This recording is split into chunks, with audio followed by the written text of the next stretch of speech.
Hello and welcome to Extraordinary Woman in Tech Diamond Interviews. Today I have Luisa Ferreira with me. I'm so happy you joined us, and you're also joining EVIT mentorship program for Extraordinary Woman in Tech. So I'm really happy that you're giving back, but also you have an amazing story how you changed from corporate career to your personal AI journey as a CEO. So welcome Luisa. I would love for you to introduce yourself and tell us a little bit about that journey, and then I'll jump into question about changing your career into your personal journey. Thank you for the opportunity of being here, and I'd like to mention that this mentorship is very close to my heart. I'm very keen on helping other women embracing tech and a career in science because I'm passionate about it, and I think there is nothing better than work in your field, doing what you love the most. So I am Luisa Ferreira. I'm now a CEO of N4. N4 was recently launched about a month ago. And what we do, we work at the intersection of AI, forecasting, and decision intelligence. We help organizations turning data into actions that improve performance. So my focus is taking AI beyond prototypes and making it useful in real operations with measurable outcomes and strong adoption. Amazing. That's such a great journey, and it feels like now we're talking about measurable ROI-ish results because everybody is doing AI, but not a lot of people seeing the true results. And it's such a pleasure to having you. I know you had a fascinating evolution, moving from deep statistical analysis, right, into executive leadership and working for global giants. But looking back at your time, driving digital transformations through major corporate mergers, what was your biggest personal growth moment as you transition from being a technical expert to a leader managing right now the entire AI lifecycle? In my early career, I was very execution driven. So if something needed to be done, or if a volunteer was needed to work on a special project, I was always one, I'll do it. Because I was always looking for new ways to do things or new approaches to methodologies that were in place for so long, but they didn't look to be efficient at all. So I was always trying to find new ways to be more efficient and have processes more optimized. But then I learned that success depends on alignment and trust and communication as well. So not just execution, not just looking at the models or the dashboards, but more into creating a momentum where things are not so ambiguous. So I learned that leadership isn't about being the smartest person in the room, like the one who knows all the technical answers for an approach or a methodology, but the one that can make people being aligned on the outcomes that need to be measured. So that was like the shift in my mind. I thought I'm going to stop being the one that, is more execution driven and more about the one who is measuring outcomes and results and presenting it. I think that was what brought me into being more visible and being in the radar of the highest senior leaders in organizations. I like to think that when we have that approach, we are kind of unstoppable because we have the technical part, but we also have the communication that we need to present the results in an efficient way and talk about ROI, right? This is how much more revenue we are creating just because the process or the algorithm or the system changed this way. Wow. No, absolutely. I think you pointed on a few things that really, truly, it has to be led by leaders that really saw everything, saw the gaps and identified opportunities, how to connect before even you get to AI projects, but understanding how everything interconnects between the groups, organizations. I have a question about starting a new AI initiative, right? Right now, you work with a lot of different organizations. So imagine a new AI initiative lands on your desk. What is the one question that you ask that instantly tells you that if you're actually it's worth pursuing or it's actually not going to help organization to succeed? The first thing we ask, or we should ask, is what's the issue? Because many companies know AI is here to stay. It's not going anywhere. Everybody needs to embrace it and adopt it, but they don't even know what they want from AI. So and in order to understand what they need from AI in terms of solution or agents or whatever, it's the tool that they are looking for. They need to understand what's their pain points and what they want to be fixed. So understanding the cause, the problem is the starting point for any AI project or any analytics project, I would say. And then after understanding the issue, come up with a strategy, with a plan, makes the AI implementation successful, because many organizations have AI already in some form, but the implementation fails because many times people or staff is not using it correctly or even using it. They don't like it. They have some resilience. And so that's a very negative starting point for any tool implementation or solution. Also, an AI tool or solution will not be successful by itself. It needs an architecture or needs a system to make it useful and make the investment be worth in terms of revenue. So we cannot just say, "Oh, I have an AI agent for my customer service, so I'm good with AI. I'm gonna make $1 million or so." It doesn't work that way.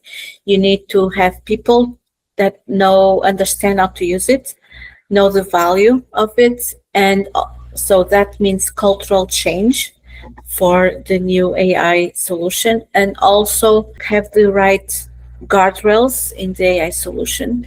So really make sure that the tool, whatever it is, knows what can be done and cannot be done regarding their internal policies and how should approach regarding certain queries. So the guardrails are very important. And then the orchestration of the AI system as well. So it's not a single solution, it needs to be a system. Yeah, no, it sounds like there is a systematic approach to every single project. You have to really assess, evaluate, and see if you have the right team, change management. And, my question also as a CEO with a dual degree in math and statistics, right? You're definitely operating in a high level of technical space where responsible AI is always, often is a buzzword rather than a practice. So my question to you, about women in AI, and, I know things are shifting, and being a woman in this senior, ML ops and AI strategy role is still unfortunately very rare. What's the unique challenges that you have faced, and what's the best advice you can give to a woman who's looking into really bridging that gap and becoming an AI leader in today's world? So I think being a woman in this space, actually starts when I was studying at university. It's as simple as that, because math was always, at least, well, I'm from Portugal, it was always more, math, engineering was always more for male than female students. So the ratio for male students and female students was also very disproportional, so much more boys than girls. So it started from there, and I continue seeing that even today.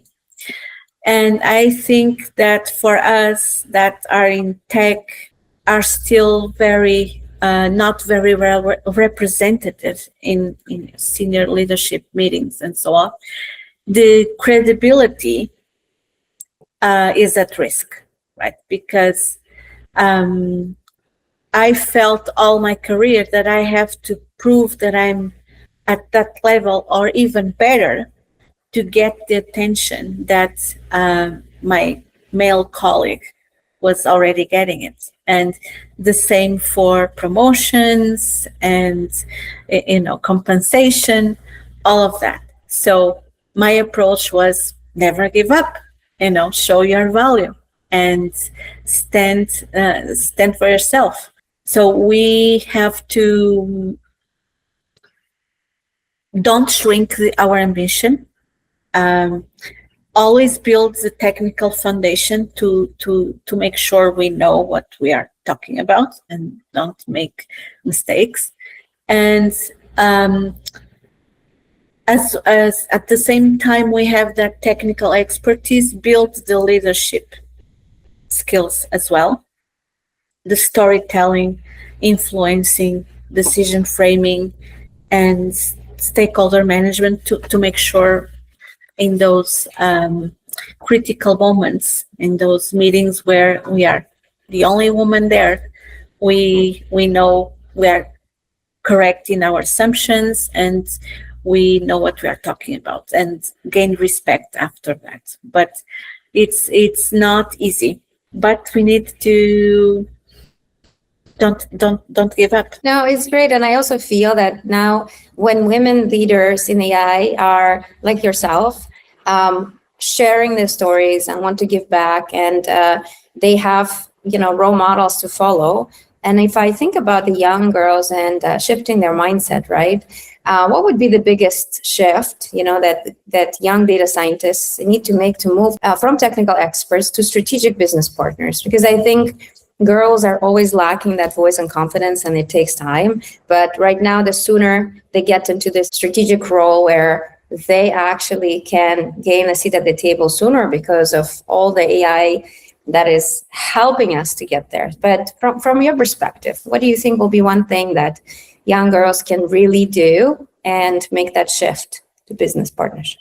Gain confidence. If you are not sure on your technical expertise, your confidence level is not very high because there is always an uncertainty. But once you have the expertise in a certain field, by showing that you are confident, I think you are going the right direction.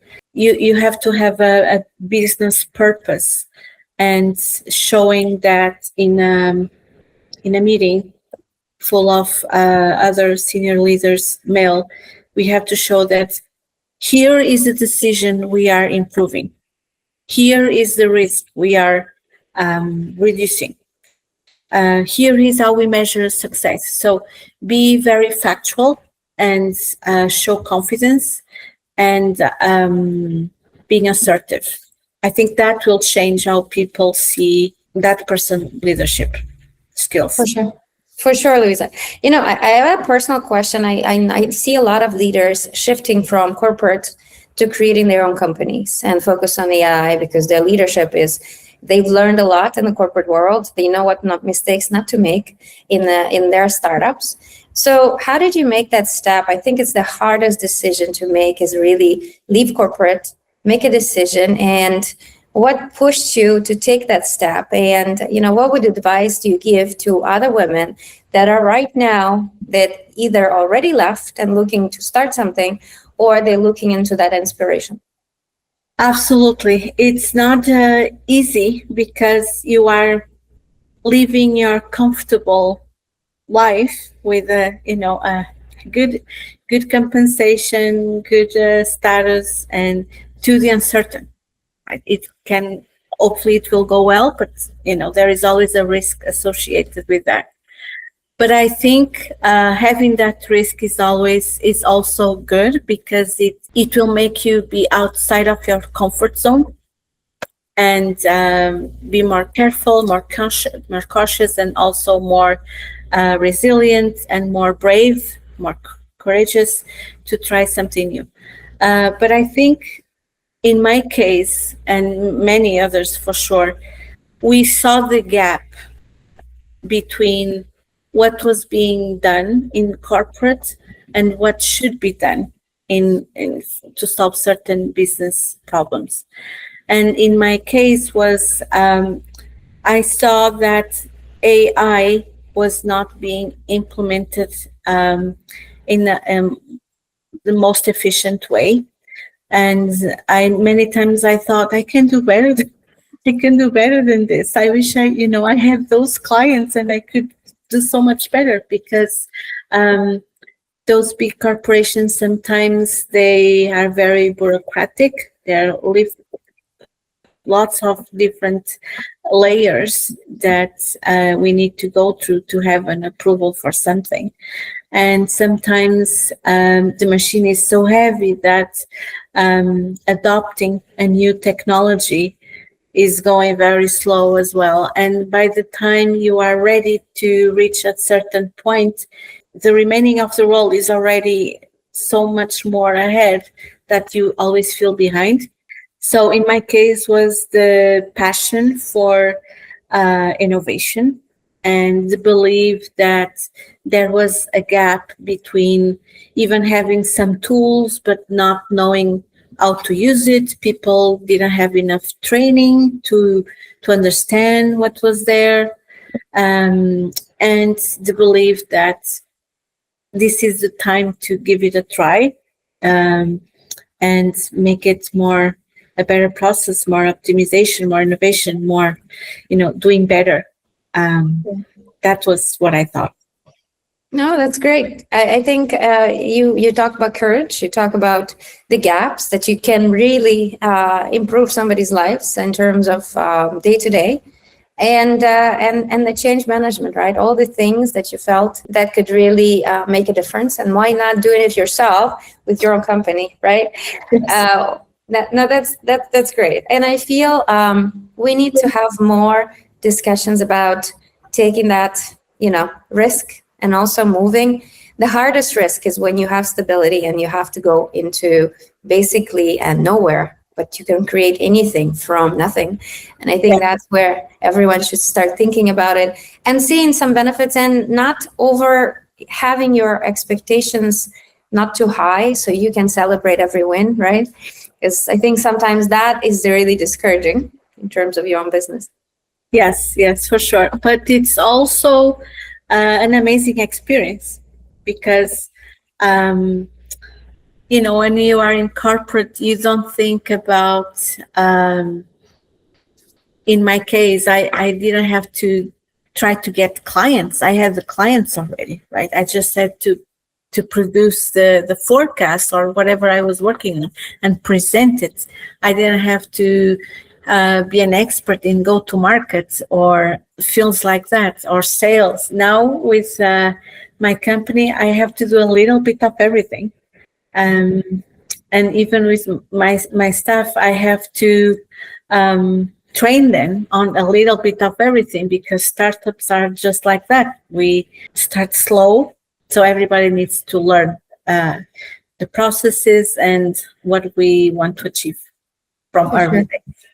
For sure. Well, thank you so much for sharing your story. Best of luck with your company. And you're now your own boss, so you can create your day to day, and also think about what you don't need to do day to day, right? That you can eliminate some of the things and just become very strategic on your responsibilities. And I'm very happy you joining a mentorship program. I'm sure so many girls will learn from you.